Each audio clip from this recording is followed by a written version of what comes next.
Hello बच्चों, चलिए अपना क्वेश्चन देखते हैं। एक नाभिक का परमाणु क्रमांक 11 है तथा द्रव्यमान संख्या 24 है। नाभिक में इलेक्ट्रॉनों, प्रोटॉनों व न्यूट्रॉनों की संख्या बताइए, ये अपने को कहा है। इसके लिए देखिए, सबसे पहले अपने इसकी मुख्य अवधारणा देखते हैं। मुख्य अवधारणा तो यहाँ पे देखिए नाभिक के बारे में है। ठीक है, तो अपने को नाभिक के बारे में और इनके प्रोटॉन, न्यूट्रॉन और इलेक्ट्रॉन की संख्या अपने को पूछा है। ठीक है, तो अपने देखते हैं कि कैसे ज्ञात करते हैं। तो सबसे पहले देखिए, अपने देखते हैं इलेक्ट्रॉन की संख्या।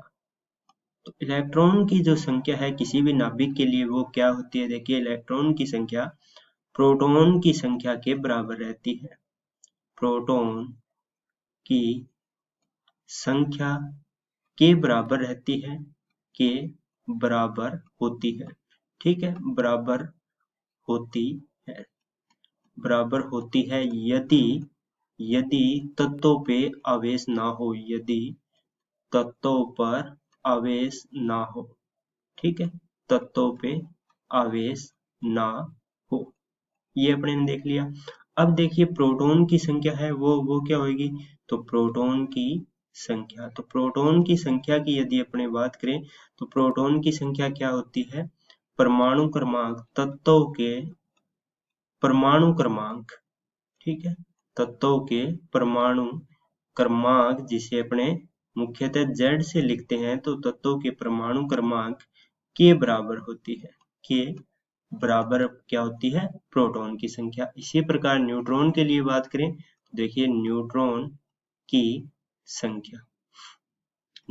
संख्या क्या होती है? देखिए परमाणु द्रव्यमान संख्या। ठीक है, परमाणु द्रव्यमान संख्या और माइनस यदि अपने कर दे परमाणु द्रव्यमान संख्या माइनस परमाणु क्रमांक, माइनस करें परमाणु क्रमांक, तो अपने को क्या मिलता है? न्यूट्रॉन की संख्या मिलती है। देखिए द्रव्यमान संख्या को A से लिखते हैं, परमाणु क्रमांक को अपने Z से लिखते हैं, तो न्यूट्रॉन की संख्या N है वो किसके बराबर आएगी? A माइनस Z के। और अपने ने देखा कि प्रोटॉन की संख्या किसके बराबर थी? Z के बराबर थी। और इलेक्ट्रॉन की संख्या है वो किसके बराबर है? प्रोटॉन के बराबर है, तो ये भी किसके बराबर रहेगी? Z के बराबर रहेगी। तो यहाँ से अपने ने इन तीनों की संख्याओं के लिए ये चीज अपने ने ज्ञात कर ली है। अब देखिए क्वेश्चन में जो दिया गया है, क्वेश्चन में अपने को कहा है, यहाँ पे अपने देखें, देखिए क्वेश्चन में अपने को परमाणु क्रमांक भी दिया गया है और द्रव्यमान संख्या भी दी गई है। परमाणु क्रमांक जो है यानी Z है वो अपने को 11 दिया गया है, और जो द्रव्यमान संख्या जिसे अपने A से लिख रहे हैं वो अपने को 24 दिया गया है।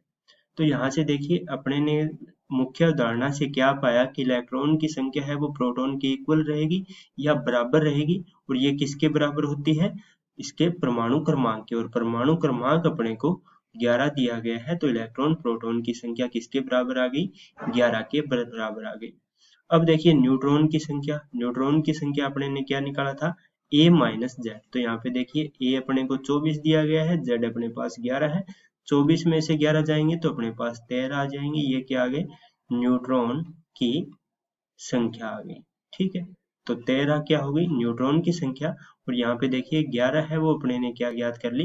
प्रोटॉन व इलेक्ट्रॉन की संख्या। तो अपने को देखिए क्वेश्चन में पूछा था कि इलेक्ट्रॉन, प्रोटॉन, न्यूट्रॉन की संख्या बताइए। तो इलेक्ट्रॉन की संख्या हो गई 11, प्रोटॉन की संख्या हो गई 11, और न्यूट्रॉन की संख्या है वो कितनी हो गई? 13 हो गई। तो इस प्रकार अपने ने मुख्य अवधारणा से ये ज्ञात कर लिया है। मैं आशा करता हूँ कि आपको समझ में आ गया होगा। धन्यवाद।